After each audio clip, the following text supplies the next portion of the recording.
Welcome to Adu Globe. Discover new ideas, learn exciting things, and be amazed every day. After months of hesitation, Belgium has finally drawn the line. It's no longer just talk or speculation. The timeline for F-16 deliveries has been set in motion. For Ukraine, this isn't just another promise, it's a lifeline arriving at a critical moment. Belgium's step signals more than aircraft. It marks a turning point, a declaration that waiting is over and action is inevitable. Every engine roar will echo a warning across the Kremlin's walls. Europe's patience has worn thin. At last, the uncertainty seems to be over. Belgium has moved from promises to a concrete timetable for sending F-16s. For months, it stood as part of the coalition, speaking of support but without a fixed plan. Now, that plan is on the table. This is not just another pledge. It's a shift from waiting to action, a moment that marks a turning point in the story. Belgium has now put forward its boldest pledge yet, up to 30 F-16 jets promised for Ukraine, to be delivered step by step through 2028.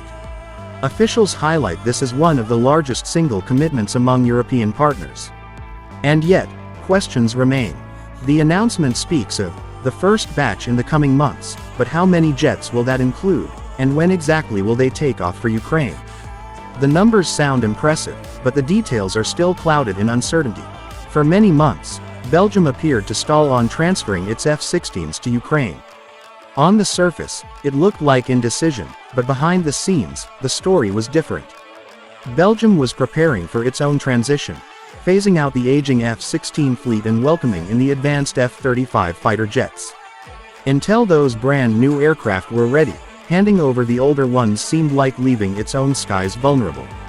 From NATO's perspective, this caution carried a certain logic. Every member state must keep its defenses intact, especially with Russia's war still raging just beyond Europe's borders. For Brussels, giving away jets too early could mean creating gaps in its defense commitments to the alliance. Strategists argued that without F-35s on the ground, moving F-16s out of service would weaken the shield Europe relies on. But for Ukraine, this reasoning sounded like an excuse. On the front lines, every week of delay meant soldiers fighting without the air support they desperately needed. Promises were made, but each promise carried a condition, a waiting period, or a technical explanation. While Belgium highlighted the logical standpoint, Ukraine was left counting the cost of waiting in lives and lost ground. Now, with the first deliveries finally on the horizon, the tone has shifted. What once looked like hesitation is being reframed as preparation. Belgium presents the handover as carefully timed. Its defense will stay intact with the arrival of F-35s, while Ukraine finally gains the jets it has been waiting for. Still, this balance between logic and urgency leaves a big question. Did Belgium wait too long, or is this the right moment for action?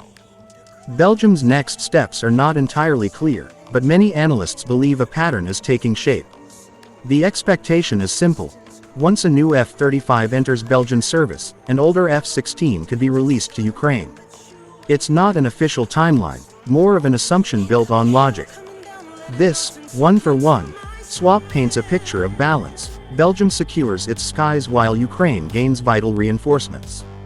Yet, the truth is these are only predictions. No firm calendar exists, and speculation often creates more questions than answers. For Ukraine, even hints of progress are encouraging, but without confirmed dates, the waiting game continues. President Volodymyr Zelensky has repeatedly voiced the urgency of receiving modern aircraft. In his speeches, he reminds allies that while pledges of jets are welcome, promises alone cannot shield soldiers on the battlefield. Jets are not enough, he stresses, emphasizing that without timely deliveries, Ukraine risks losing ground. By quoting Zelensky directly, the narrative gains moral weight. This is not just a military calculation but a plea from a leader fighting for his country's survival. His words transform the debate from technical scheduling into a human question of time, lives, and responsibility.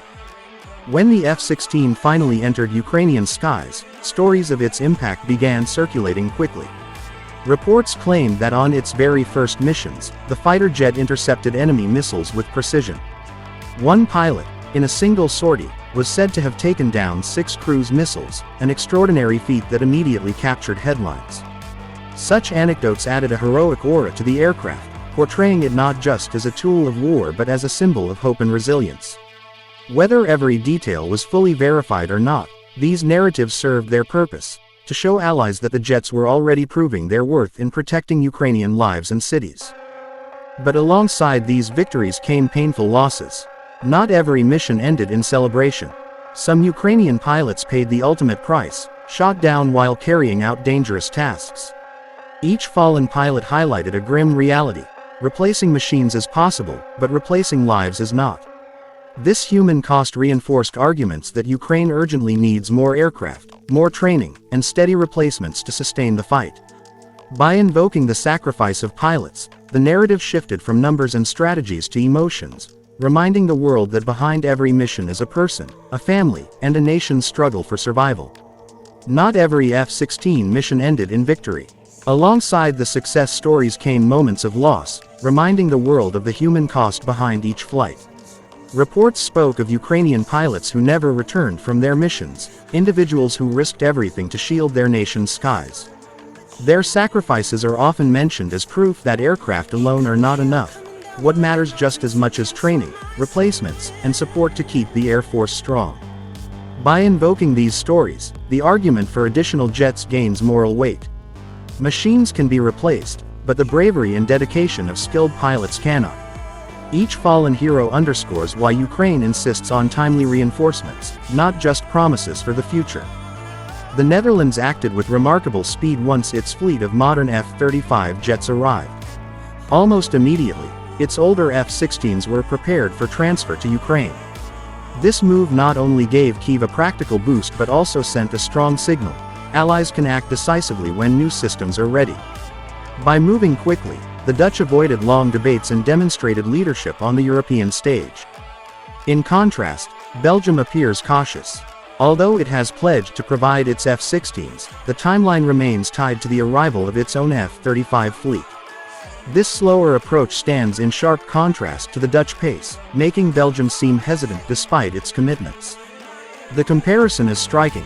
One neighbor already delivered, the other still waits. For observers, the contrast raises doubts. If the Netherlands could move swiftly, what prevents Belgium from doing the same?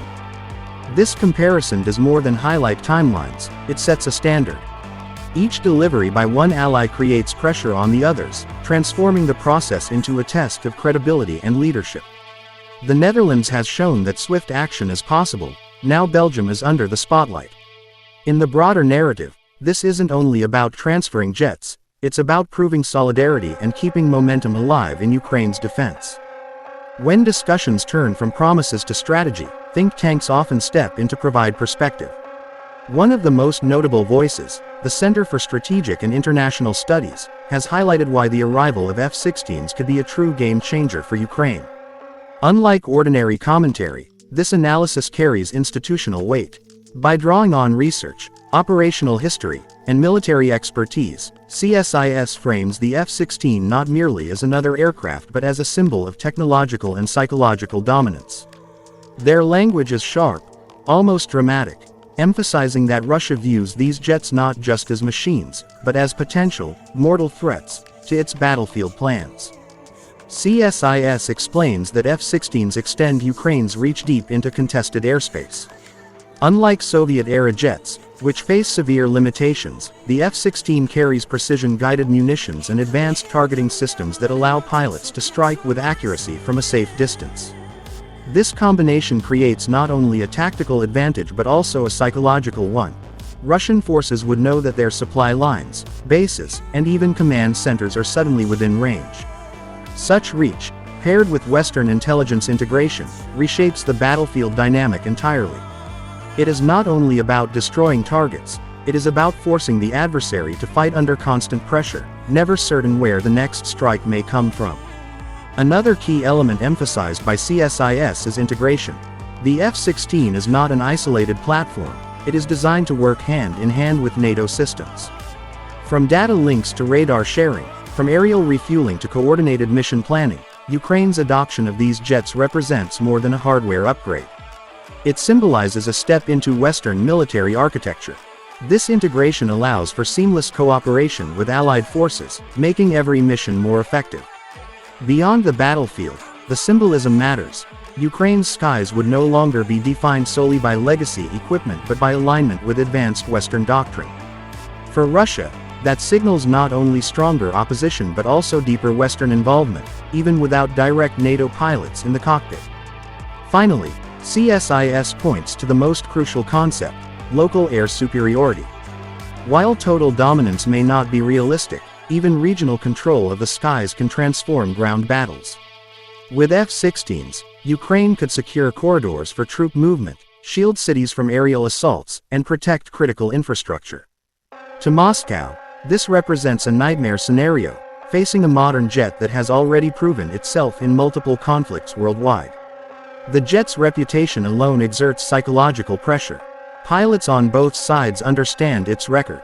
Words like terrified and mortal enemy, though dramatic, capture the essence of how Russia perceives the risk. Here lies the deeper truth. Weapons do not just shape battles, they shape minds, strategies, and morale. By leaning on CSIS's authority, the narrative is more than speculation. It frames the F-16 as both a technical asset and a psychological force multiplier. For Ukraine, it represents hope and leverage. For Russia, a reminder that technological gaps can never be ignored. The debate will continue, but the framing is set. The F-16 is not just an aircraft, it is a statement. At this stage, many voices turned critical towards Belgium. Commentators argued that Belgium's hesitation in releasing its F-16 fleet kept Ukraine waiting at a crucial moment. The claim suggests that every month of delay meant lost opportunities for defending the skies more effectively. While this framing makes the issue sound simple, Belgium delayed, Ukraine suffered, the reality is more complex. Decisions about advanced aircraft involve logistics, training, and political timing.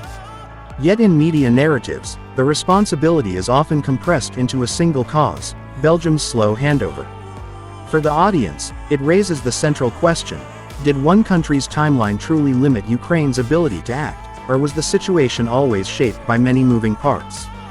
While debates around F-16 deliveries dominated the headlines, Belgium quietly reminded the world that its role was not limited to aircraft alone. Belgian officials highlighted their readiness to participate in peacekeeping missions, emphasizing that long-term security requires more than weapons. The message was subtle but powerful.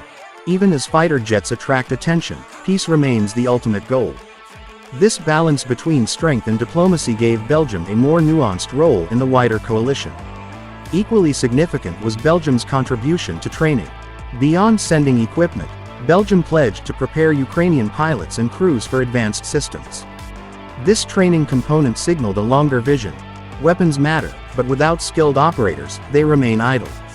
By offering structured programs and sharing NATO expertise, Belgium invested in Ukraine's ability to sustain defense over time. The gesture highlighted that true support means building capacity, not just donating tools. Another layer of Belgium's effort appeared in the form of supporting Ukraine's grain export initiatives. Recognizing that war is fought not only on battlefields but also in markets and supply chains, Belgium aligned itself with humanitarian and economic stability. Helping ensure food exports continued carried global resonance. It showed solidarity not only with Ukraine but also with countries reliant on its grain. This narrative broadened Belgium's role, less about delay, more about sustaining global security. Together, these actions, peacekeeping readiness, training, and grain support, painted a closing picture of Belgium's approach. Despite criticism for delays, its broader engagement carried the message: "We stand with you."